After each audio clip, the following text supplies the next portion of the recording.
Hurricane. এখন এদের আসলে অ্যাটাকিং থার্ডে ইংল্যান্ডের মুভমেন্টটা কেমন এবং আর্জেন্টিনার সামনে কী ধরনের মানে বাধা বা কী ধরনের অ্যাটাক ফেস করা লাগতে পারছে। প্রথমে দেখা যায় যে ওরা উইং অ্যাটাক করে এবং ক্রস করে, প্রচুর ক্রস করে, কারণ ওদের হ্যারিকেনের মতো স্ট্রাইকার আছে।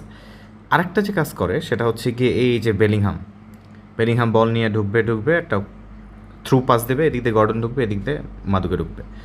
তো এভাবে হচ্ছে ওদের অ্যাটাক চলতে থাকে। আর বেলিংহাম কেন্দ্রিক যেহেতু খেলা হয় বা মিডফিল্ডটা কন্ট্রোল করে মূলত বেলিংহাম অ্যাটাকিং খেলে, বেলিংহাম ডিফেন্সিভ খেলে, পুরো whole player free role kind of খেলে। সুতরাং ওদের যে উইং অ্যাটাক, এই উইং অ্যাটাক থামাইতে হলে আর্জেন্টিনার কি বেশি গুরুত্বপূর্ণ? অবশ্যই ফুল ব্যাক টাগলিয়াফিকো, মলিনা। তো এখানে আর্জেন্টিনার ফুল ব্যাক এদের সামনে এখন পর্যন্ত ওরকম উইং অ্যাটাক কোনো পড়ে নাই, যারা হচ্ছে মানে উইংয়ে বল নিয়ে একদম ড্রিবলিং করে বের হয়ে যায়, এরকম কোনো ম্যাচই হয় নাই আর্জেন্টিনার সাথে ওই লেভেলে, যেটা ইংল্যান্ডের সাথে ফেস করবে। তাহলে এই প্রবলেমটা সমাধান করতে হলে কি সমাধান করা যেতে পারে?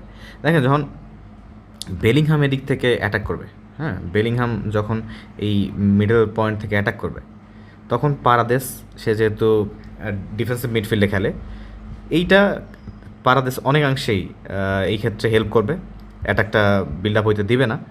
এবং এখানে রোমেরো আছে, লিসান্ড্রো মার্টিনেজ আছে। যখন আর ক্রস করবে তখন মেইন সমস্যা হবে হচ্ছে গিয়া এই যে লিসান্ড্রোর হাইট, যে কারণে কিন্তু ইজিপ্টের সাথে গোল খাইছে হেডে, এবং দুই পাশের ফুল ব্যাক। তো এটা আসলে সমাধান কি করা যায়, এটা হচ্ছে ব্যাপার। এখন এখানে দেখেন যে আমরা যদি মেদিনাকে খেলানো হয়, মেদিনাকে আমরা প্রথম কিছু ম্যাচ দেখছি, ও কিন্তু ডিফেন্সিভলি বেশ সলিড, অফেন্সিভলি একটু কম, হচ্ছে ওই যে মেন্ডি টাইপের প্লেয়ার, মানে ডিফেন্সিভলি সলিড থাকবে, অফেন্সিভলি খুব কম যাবে। টেগলিয়াফিকোর মতো এত বেশি অফেন্সিভ যাবে না, কিন্তু সে অফেন্সিভ যাবে। আর একটা বিষয় হচ্ছে, যদি আমরা পালাসিয়াসকে খেলাই, পালাসিয়াস কিন্তু একটা ম্যাচে খেলছিল রাইট ব্যাক। তো পালাসিয়াস কেমন player? Box to back box. ও কিন্তু এই যে এনজোর জায়গাটা খেলছিল এই প্র্যাকটিস ম্যাচগুলায় বিশ্বকাপের আগে। তো ও দেখা গেছে যে চমৎকার খেলছে, বল কন্ট্রোল যেমন, পাসিং তেমন। তো ও কিন্তু পালাসিয়াস একদম বল খুব একটা লুজ করে না, খুব একটা ভুল করে না, এবং একদম বল হোল্ড করে খেলতে পারে। তো সেক্ষেত্রে ডিফেন্সিভলি সলিড থাকতে হলে পালাসিয়াসকে এই প্লেসে নামাইতে হবে। তাহলে পালাসিয়াসকে এই প্লেসে নামাইতে হলে অ্যাটাকিং থার্ডে একটু প্রবলেম হবে, কারণ ডান পাশ থেকে মলিনা যেভাবে দৌড় দিয়ে রাইট উইংয়ে চলে যায়, তো এইটা হয়তো খুব একটা পাওয়া যাবে না। তাহলে কী করতে হবে?